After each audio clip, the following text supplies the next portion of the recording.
Hello दोस्तों, मैं संदीप मिश्रा आप सभी का स्वागत करता हूं आपके यूट्यूब चैनल एसएम क्लासेस में।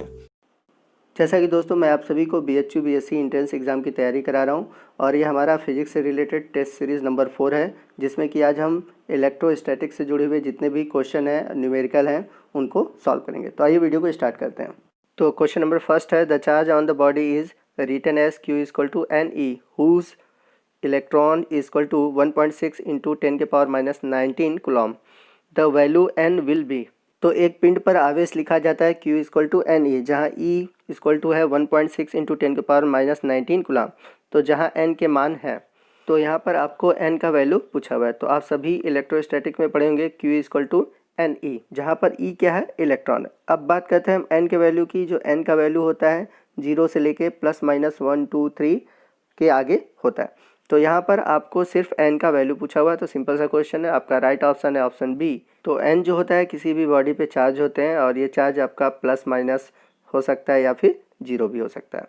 तो इसलिए हमारा जो राइट ऑप्शन है ऑप्शन बी है। आगे बढ़ते हैं अगले क्वेश्चन की। क्वेश्चन नंबर 2 है, two conducting sphere each of radius 1 centimetre are separated by 1 metre, each bears equal charge Q, potential of each sphere is V naught, the potential at infinity is 0. Now two sphere is brought in contact for this. आइए हिंदी में देख लेते हैं। हिंदी में क्या बोला है, त्रिज्या 1 सेंटीमीटर के दो चालक गोले 1 मीटर से युक्त हैं, दोनों पर समान आवेश 1 माइक्रोकूलम दिया गया। एक गोले का विभव V नॉट है, अनंत पर विभव 0 है। अब दोनों गोलों को संपर्क में लाया जाता है संपर्क में स्थित गोलों के लिए। तो यहाँ पर आपको मैं ऑप्शन बोल दे रहा हूँ, आप आंसर बताइएगा। तो पहला ऑप्शन है विभव V नॉट होगा, दूसरा है दोनों गोलों पर आवेश समान होगा, तीसरा है आकर्षण का बल लगेगा और चौथा है इनमें से कोई नहीं। तो आइए समझते हैं कि आंसर क्या होगा। तो जैसा कि हमारे पास दो गोले हैं और दोनों पर समान आवेश है, ठीक है, 1 माइक्रोकूलम का है और उनके बीच दूरी भी है, ठीक। अब इनको जब संपर्क में लाया जाता है, कांटेक्ट में लाया जाता है तो मैंने बताया था कि जब भी कोई दो गोले आवेशित जो एक संपर्क में लाए जाते हैं तो उनमें क्या होता है, चार्ज एक दूसरे में ट्रांसमिट होने लगते हैं। तो तब तक ट्रांसफ़र होंगे जब तक कि दोनों का आवेश क्या हो जाए, समान न हो जाए। तो इस प्रकार जो राइट ऑप्शन है हमारा ऑप्शन बी है, दोनों गोलों पर आवेश समान होगा। तो यहाँ पे option B, charge on both sphere will be same. आइए बढ़ते हैं अगले क्वेश्चन की ओर। क्वेश्चन नंबर 3 है, when a body become negatively charge its mass.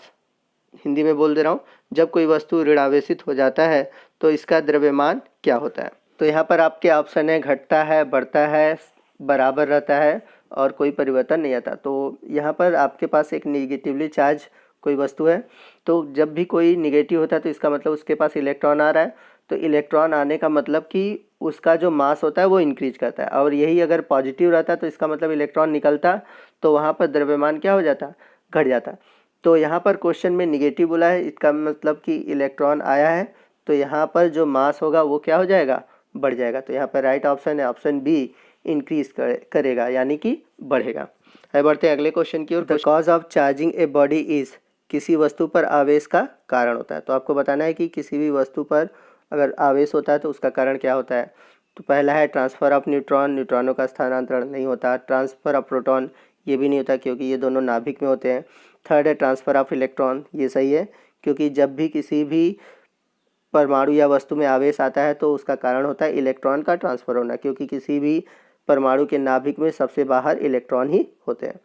Question number next है, dimensional formula of electric field, विद्युतीय क्षेत्र का विमीय सूत्र आपको बताना है। तो यहाँ पर आपका राइट ऑप्शन है ऑप्शन ए। तो आप इसको याद कर लीजिए क्योंकि ये अक्सर एग्जाम में पूछा जाता है। तो ऑप्शन ए है MLT के पावर -3 A के पावर -1। चलते हैं अगले क्वेश्चन की ओर। 64 identical drop each of capacity is 5 microfarad combined to form a big drop, what is the capacity of big drop.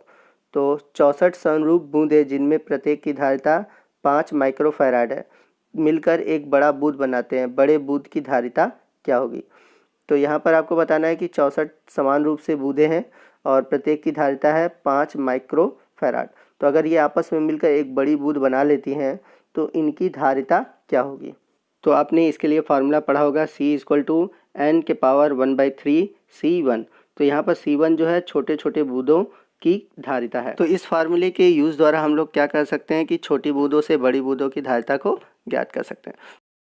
तो आइए वैल्यू को पुटअप करके हम लोग क्वेश्चन को सॉल्व करते हैं। तो जैसे कि एक बूंद का 5 माइक्रोफैराड है, तो यहाँ पर आपके 64 बूंदें हैं, तो वैल्यू को पुटअप करते हैं। तो n की जगह 64 रखेंगे, 1/3 करेंगे और एक बूंद का जो वैल्यू है 5 माइक्रोफैराड उसको रखेंगे। तो 64 को हम लिख सकते हैं 4 की पावर 3, तो 3 इंटू 1/3 करेंगे तो कट जाएगा और इंटू आ गया 5, तो 5 में 4 का मल्टीप्लाई करेंगे तो आ जाएगा 20।